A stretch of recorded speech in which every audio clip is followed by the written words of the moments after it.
अस्सलाम वालेकुम व्यूअर्स। हाँ जी, बहुत दिनों के बाद आप लोगों के साथ मुलाकात हुई। उसकी रीज़न ये थी कि एक तो खुद में मेरी खुद अपनी तबीयत ठीक नहीं थी, और दूसरा ये कि मैं कुछ प्लान कर रही थी कि हम डिफरेंट किस्म की रेसिपीज़ आपके साथ में शेयर करती हूँ, जो कुछ बनाती हूँ। लेकिन मेरी अपनी एक सोच थी, अपना ख़्याल था कि आप लोगों के साथ वो चीज़ें शेयर करूँ जो कि मैं अपनी लाइफ़ में जिनको सफ़र कर रही हूँ, या जिनके साथ में अपनी लाइफ़ जिनको लेके चल रही हूँ। तो बहुत सारी डिजीज़ेज़ ऐसी थी जिन पे मैं बात करना चाह रही थी कि आपको किस तरह उसको मैनेज करना है, किस तरह अपनी लाइफ़ को उनके साथ ईज़ी बनाना है।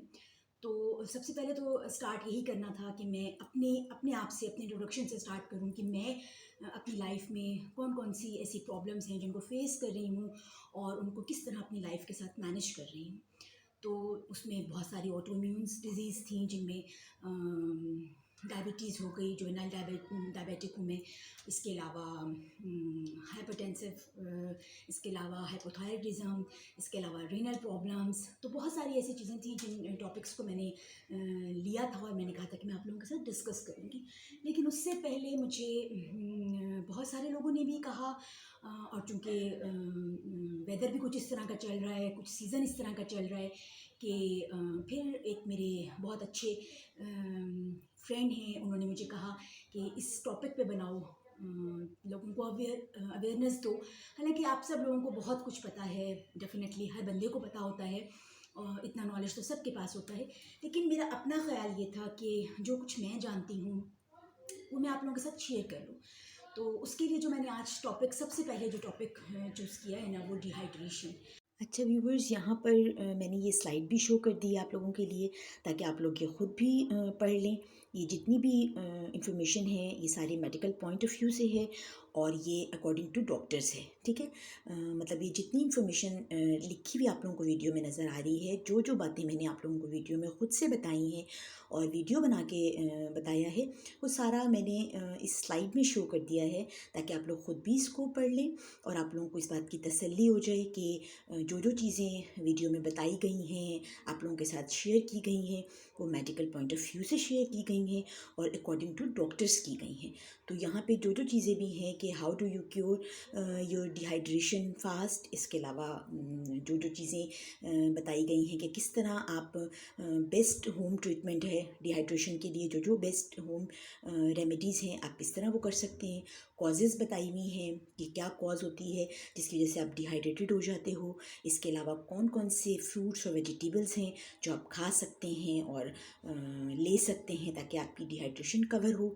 इसके अलावा कौन कौन सी इस तरह की सिम्टम्स हैं जो कि आपके सामने आ रहे हैं, तो आपको पता चल सके कि आपके घर में, आपके फैमिली मेम्बर में कोई डिहाइड्रेशन की वजह क्या है, रीज़न क्या है डिहाइड्रेशन की, ठीक है, कॉज क्या है डिहाइड्रेशन की। तो डिहाइड्रेशन की सबसे बड़ी कॉज तो यही है कि डेफिनेटली आपकी बॉडी के अंदर से पानी की कमी हो गई है, फ्लूइड्स की कमी हो गई है, ठीक है। तो उसकी वजह से आप डिहाइड्रेटेड हो जाते हो।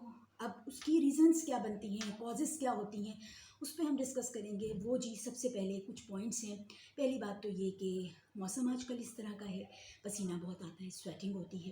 डेफिनेटली जब आपको स्वेटिंग होगी, आपकी बॉडी से पानी निकलेगा पसीने की सूरत में, तो आपको डिहाइड्रेशन होगी।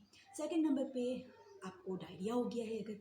अगर आपको डायरिया हुआ है, आपको मोशंस आ रहे हैं, डेफिनेटली आपकी बॉडी का पानी निकल रहा है, आपको डिहाइड्रेशन होगी। तीसरे नंबर पे ये कि कुछ लोग ऐसे भी होते हैं जिनका वाटर इनटेक होता ही कम है, वो लोग पानी पीते ही कम है। हालांकि हमें ज़ाहिर है समर सीज़न चल रहा है, हमें इस मौसम में पानी ज़्यादा लेना चाहिए, लेकिन अक्सर लोगों की शायद आदत नहीं होती, या प्यास फील नहीं होती, तो वो पीते नहीं हैं। लेकिन हर बंदे को इस सीज़न में प्यास लग रही है या नहीं लग रही, लेकिन आपने पानी ज़रूर पीना है, ठीक है जी। तो ये कॉजेज़ होती हैं जो डिहाइड्रेशन का सबब बनती हैं। फिर हम बात कर लेते हैं कि डिहाइड्रेशन अगर हो गई है, तो आपको कैसे पता चलेगा, क्या सिम्टम्स हैं, किस तरह आपको, क्या निशानियाँ हैं जो आपको पता चलेंगी कि जी आपकी बॉडी डिहाइड्रेटेड हुई हुई है। तो उसके लिए सबसे पहले तो ये कि आपको डिजीनेस फील होगी, वीकनेस फील होगी, आपको खाना खाने को दिल नहीं जाएगा, आप सुस्त रहोगे, लेज़ी रहोगे, लेथार्जी से फील करोगे।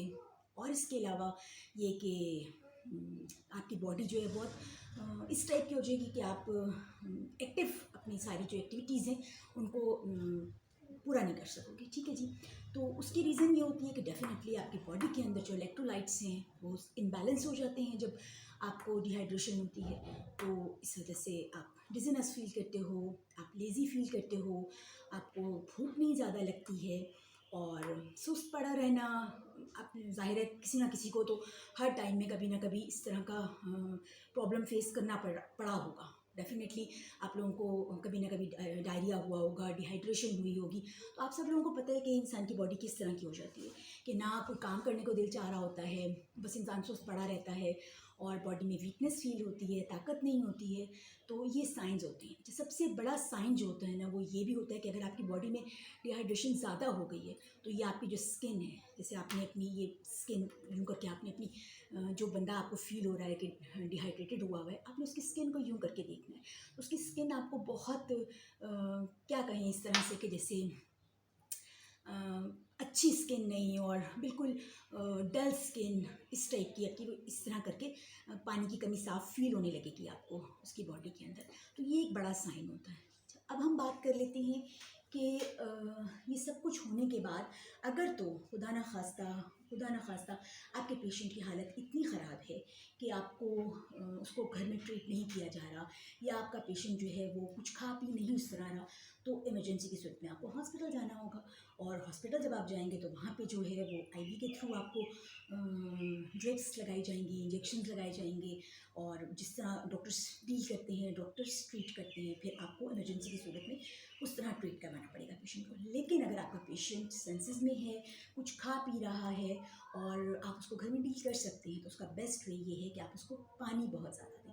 वाटर इनटेक आप उसका बढ़ा दें। जितना ज़्यादा आप उसको सिंपल पानी देंगी, उतनी उसकी डिहाइड्रेशन कवर होती जाएगी। अच्छा, कुछ चीज़ें ऐसी हैं खाली पानी बाज़ दफ़ा नहीं भी पिया जाता, इतना पानी आप नहीं पी सकते।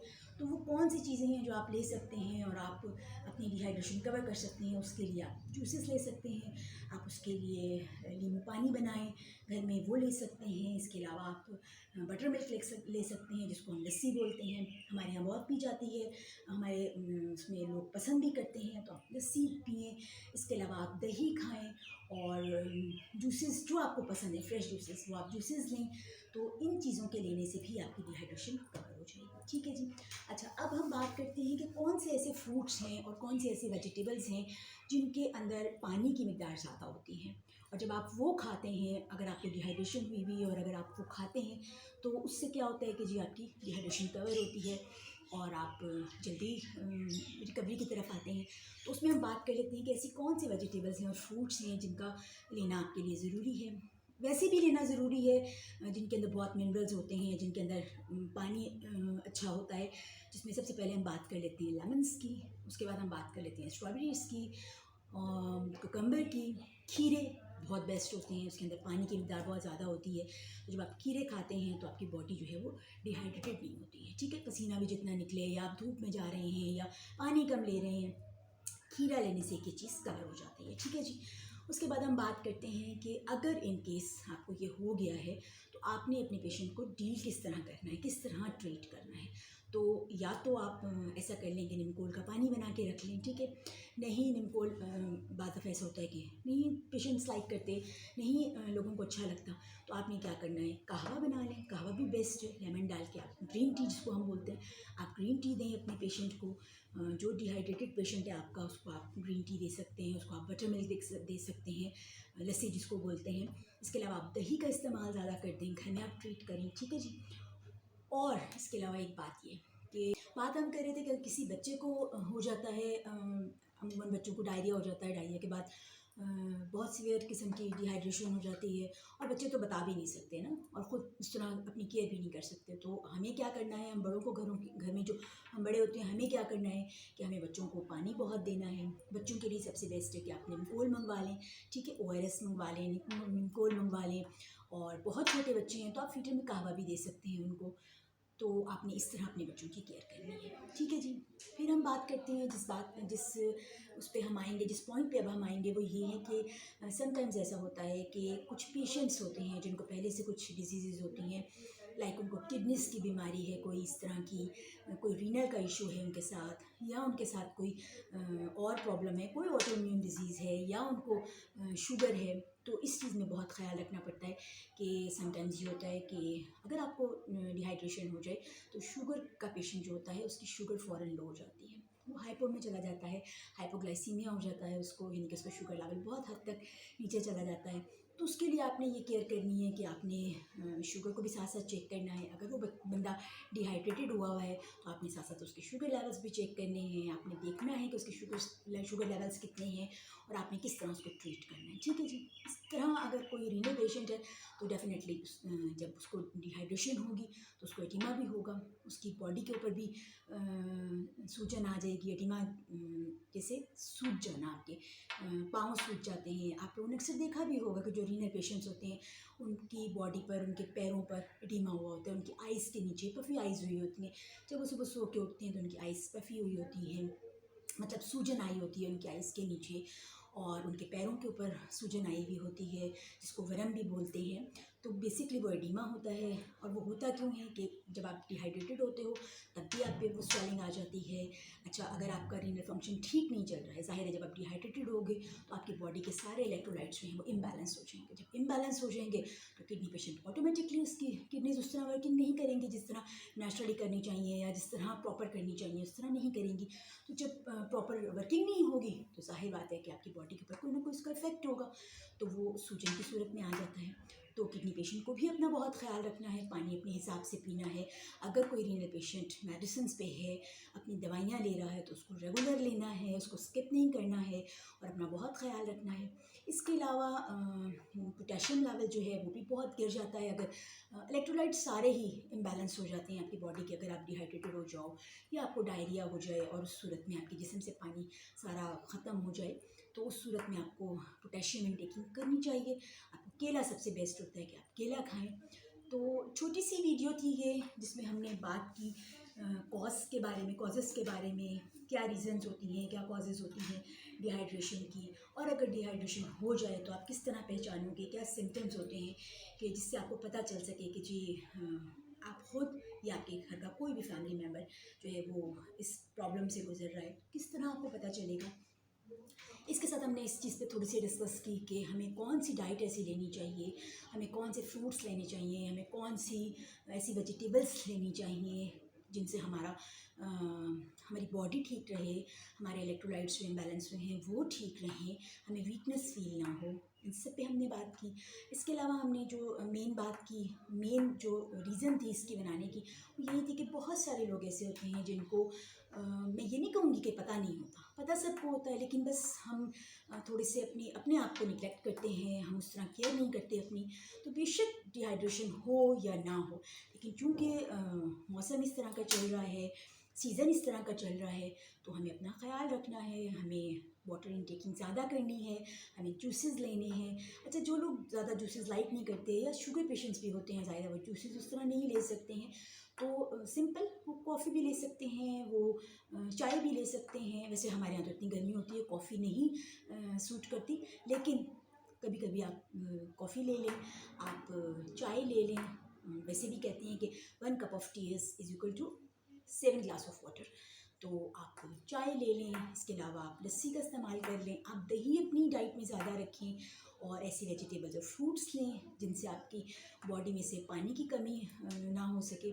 तो छोटी सी एक वीडियो थी जो कि आप लोगों के साथ शेयर करनी थी, और आप लोगों के साथ ये सारी बातें शेयर करके मुझे अच्छा लगता है कि मैं मेरी वजह से अगर आप लोगों में थोड़ा बहुत भी, मतलब मेरी इस वीडियो की वजह से अगर थोड़ा बहुत भी फ़ायदा आप लोगों को हो जाता है तो मेरे लिए ये बहुत बड़ी बात है। तो आप लोग सब लोगों से यही रिक्वेस्ट है कि अगर मेरी वीडियो अच्छी लगे तो प्लीज़ ज़रूर लाइक कीजिएगा, शेयर कर दीजिएगा, और चैनल को सब्सक्राइब कर लीजिएगा, कैश लाइफ विद गुल।